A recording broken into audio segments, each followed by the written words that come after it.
I never expected a quiet afternoon with my grandson to reopen a chapter of my life I had carefully closed. What he noticed, and what he gently said, shifted something inside me that had been stiff for years. This is the memory of how a younger pair of eyes helped me finally look at my own past without flinching. Don't forget to like the video, share your thoughts or story in the comments, and subscribe to stay updated with our latest stories. Now, before I begin, tell me, where are you watching from? I'd love to know which cities and towns are joining me for this memory that stayed with me for years. I've told parts of this story before, usually in fragments, usually with a shrug at the end as if it didn't matter anymore. But it did matter. It still does. And it began on an ordinary fall afternoon, the kind we get here when the air smells like dry leaves and somewhere is burning wood. I was 54 then, though my niece liked to remind me I felt older. My grandson, Caleb, had just turned 19 and was home from his first semester of community college. He had that in-between look about him, not a boy anymore, not fully settled into manhood either. He was taller than I remembered, quieter too, with a habit of watching people before speaking. He'd always been like that, even as a child, noticing small things others missed. He came over because his parents were out of town and I had promised pot roast, the kind that falls apart if you look at it wrong. We sat in my living room first, the late sun slanting through the blinds, dust floating like it had nowhere better to be. The house was the same one I'd lived in for over 20 years, full of familiar creaks and the low hum of the refrigerator that never quite shut up.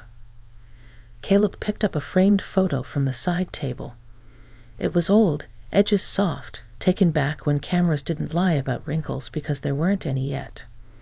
It showed me in my early 20s, standing next to a man in a denim jacket. My smile in that picture always struck me as careful, like I was afraid of breaking it. "Who's this?" he asked, not prying, just curious. I felt my shoulders tighten before I could stop them. "Someone from a long time ago," I said, reaching for the frame but stopping halfway. I let him keep holding it. He nodded, studying it. "You look different," he said. "Different how?" "Like you're listening really hard. Like you're hoping he's going to say something important." That caught me off guard. I laughed, a short sound. "You're reading too much into it." "Maybe," he said, "but you're not smiling the way you do now." I didn't have an answer ready. That picture had been in that frame for years, and no one had ever described it that way. I'd always thought of it as a reminder of a time I survived, nothing more. We moved into the kitchen after that. I busied myself with carrots and potatoes, the steady rhythm of the knife helping me feel grounded. Caleb leaned against the counter, hands in his pockets, watching again. "You don't talk about before much," he said. "I talk about what matters," I replied. He considered that. "Sometimes what we don't talk about matters too." I looked at him then, really looked, and saw not a child asking questions, but a young man trying to understand the people who came before him. There was no judgment in his face, no demand, just patience. We ate at the small table by the window. Outside, a couple of kids rode bikes up and down the street, their laughter drifting in. Inside, the clink of forks and the steam from our plates filled the quiet. "I had to write this reflection for class," Caleb said between bites. "About family. About how the past shows up even when you don't invite it." I smiled. "Sounds heavy." "It was," he said, "but it made me realize something." I waited. "I think every generation leaves little echoes behind," he said. "Not on purpose, just by living. And the next generation hears them and tries to make sense of the sound." His words settled over me like a blanket I hadn't known I needed. I felt something loosen, just a bit, in my chest. After dinner, we moved back to the living room. The light had shifted, turning the walls a softer color. Caleb sat on the floor, back against the couch, while I took my usual chair. The photo was back on the table between us. "You don't have to tell me," he said, glancing at it, "but if you ever want to, I'd listen." That was it. No pushing. No expectations. Just an open door. I realized then how long I'd been guarding my own story, not because it was dangerous, but because I hadn't trusted myself to walk through it again. Sitting there with my grandson, hearing his steady voice, I felt something new. Not pressure. Permission. I took a breath, slow and careful, and placed my hand on the arm of the chair. The house felt warm around us, familiar and safe. For the first time in years, the past didn't feel like a weight. It felt like a path I might be ready to revisit, step by step, with someone who respected where it led. And that was how the healing began, not with a dramatic moment, but with a quiet evening, a shared meal, and a young man's thoughtful reflection that reminded me I was more than the hardest parts of my history. That night after Caleb left, the house felt different. Not lonely exactly, just attentive, like it was waiting to see what I would do with the quiet. I rinsed the dishes slowly, watching the water bead and run, replaying his words in my mind. Echoes. I dried my hands and stood there longer than necessary, staring at the small crack in the wall above the sink I'd meant to fix for years. I slept lightly. Dreams came in pieces, not sharp or frightening, just persistent. Faces I hadn't seen in decades drifted through, along with places that no longer existed the way I remembered them. When morning came, I made coffee and carried my mug to the back porch. The air was cool, and the sky had that pale gray look that promised sun later. I wrapped my sweater tighter and listened to the neighborhood wake up. Caleb came back the next afternoon. He said he'd forgotten a book, but we both knew that wasn't the whole reason. He didn't rush this time. He sat where he had before, and we talked about ordinary things at first. His classes, my neighbor's dog, the way the maple tree in my yard had started dropping leaves early this year. Eventually, he glanced at the photo again. "You don't have to go back far," he said gently. "Just where it makes sense to start." I thought about that. Where does a story like mine start? With love? With disappointment? With the quiet decisions you don't realize are decisions until much later? "I was about your age," I said finally. "Maybe a little older. I thought I knew who I was."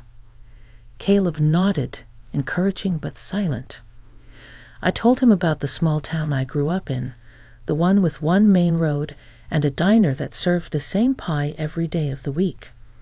I told him how leaving felt like freedom and how freedom sometimes disguises itself as certainty. I talked about meeting that man in the photo, how he spoke with confidence and made plans easily, as if the future were a thing you could simply schedule. Caleb listened without interrupting. His face didn't change much, but his eyes stayed on me, steady and kind. "I thought being chosen meant being valued," I said. Saying it out loud made my throat tighten. I didn't know yet that those aren't always the same thing. The room felt still, as if even the clock had slowed. I wasn't telling him everything, not yet, but I was telling the truth. That felt new. "You didn't fail," Caleb said after a moment. "You learned." I shook my head. It didn't feel like learning at the time. "It rarely does," he replied. We took a break then. I made tea, and he helped without being asked, rinsing cups, lining them up neatly. Watching him move around my kitchen, so comfortable and respectful, I felt a surprising swell of gratitude. Not just for him, but for the years that had passed, for the distance that allowed me to see myself with softer eyes. Later, we went for a walk. The street was lined with trees in various stages of letting go. Leaves crunched under our feet, and the sun filtered through branches, warm, but not overpowering. We walked side by side, not needing to fill every moment with words. "You know," Caleb said, when we did that assignment, "I realized something about Grandma." I smiled. "What's that?" "You're not just who you are now. You're also all the versions of you that got here." I stopped walking. He did too, turning to face me.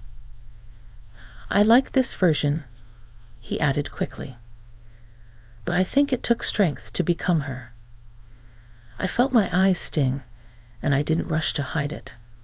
Standing there on the sidewalk, with the sound of distant traffic and the smell of fallen leaves, I let myself feel seen in a way I hadn't expected. That evening, after he left again, I took the photo out of its frame. I held it in my hands, really looked at it. I noticed things I hadn't before. The tension in my shoulders. The way my eyes searched the face beside me. I didn't judge her. I felt compassion. I placed the photo back, but not exactly where it had been. I moved it closer to the bookshelf, among the novels and old journals I'd kept from various stages of my life. It belonged there, I realized. Not hidden away, not front and center either. Just part of the story. As the days went on, Caleb and I talked more. Sometimes about the past, sometimes about his future. Each conversation felt like another small stitch, closing a wound I'd grown used to ignoring. I wasn't rewriting history. I was finally reading it with care. And in doing so, I began to understand that healing doesn't always come from answers. Sometimes it comes from being heard, from sharing space with someone who honors your experience without trying to fix it. That understanding settled into me quietly, like something I'd been waiting for without knowing its name. The weeks that followed slipped into a rhythm I hadn't felt in a long time. Not busy, not empty, just steady. Caleb started coming by every Sunday afternoon. Sometimes we cooked, sometimes we didn't. Sometimes we talked about big things, sometimes we sat quietly, each of us doing our own small task, comfortable in the shared space. One Sunday, rain kept us indoors. It tapped against the windows in a way that made the house feel even more enclosed, like the world had narrowed to just the two of us and the familiar rooms. I pulled out an old box from the hall closet, one I hadn't opened in years. It was heavier than I expected. The cardboard softened at the corners. "What's in there?" Caleb asked. "Pieces," I said, "of different times." He helped me carry it to the living room. We sat on the floor this time, the box between us like a quiet invitation. When I lifted the lid, the smell of old paper rose up, unmistakable and oddly comforting. There were letters, some folded carefully, others creased and worn. A few notebooks. Ticket stubs. A scarf I'd forgotten I owned. Each item felt like a small pulse of memory. "I don't want to make you uncomfortable," Caleb said. "We can stop any time." "I know," I replied, and I meant it. That trust, that understanding, made it possible to keep going. I picked up one of the notebooks. The cover was faded blue, the edges frayed. "I used to write when I didn't know how to speak," I said. "I thought if I wrote enough, I'd eventually understand myself." "Did it work?" he asked. I smiled. "Sometimes." I read him a short passage. Nothing dramatic. Just a younger version of me describing a feeling she couldn't name, a sense of standing at a crossroads without a map. My voice shook at first, then steadied. Caleb listened, leaning forward slightly, as if the words themselves might drift away if he didn't stay close. "You were honest," he said when I finished, "even when you were confused." I didn't feel brave, I admitted. I felt lost. "Those aren't opposites," he said. that landed deeper than he probably realized. We spent the afternoon going through the box, not in order, not with any plan. Some things I explained, others I didn't. He never pushed. Every so often, he'd ask a simple question that opened a door I hadn't known was still there. At one point, I held up a letter and laughed softly. I remember thinking this was the end of everything. "What happened instead?" he asked. "Life," I said, slowly, in ways I didn't expect. Outside, the rain eased into a drizzle. The light shifted, and the room took on that late-day glow that makes everything feel temporary and precious at the same time. Later, we made soup, the kind that simmers gently, filling the house with warmth. As we chopped vegetables side by side, I felt something else stirring beneath the memories. Not sadness, not regret, something closer to relief. "You know," I said, "for a long time I thought moving on meant forgetting." Caleb glanced up from the cutting board. And now I think it means remembering without pain," I said, "or at least without fear." He nodded, as if filing that away. That night, after he left, I sat alone again, but the quiet no longer pressed in on me. I opened one of the notebooks and began to write. Not about the past exactly, but about the space between then and now. About the woman I had been and the woman I was becoming again. The next Sunday, Caleb brought something of his own. A short essay he'd written for class. He hesitated before handing it to me. "You don't have to read it," he said.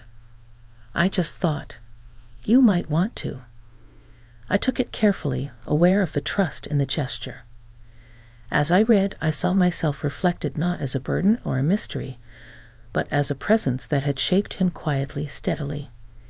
He wrote about resilience, about how strength doesn't always announce itself, about learning from someone who kept going even when the path wasn't clear. When I finished, I looked up at him. "Thank you," I said. "It didn't feel like enough, but it was what I had." He shrugged, a little embarrassed. "I learned it from watching you." That stayed with me long after he went home. I began to notice changes in myself. Small ones at first. I slept better. I caught myself humming while I cleaned. I answered the phone without bracing for bad news. The past hadn't changed, but my relationship to it had. It no longer stood between me and the present. One afternoon, I walked past the mirror in the hallway and stopped. I looked at my face, really looked. The lines were still there. The years showed, but there was something else too. Ease, a softness I hadn't allowed myself before.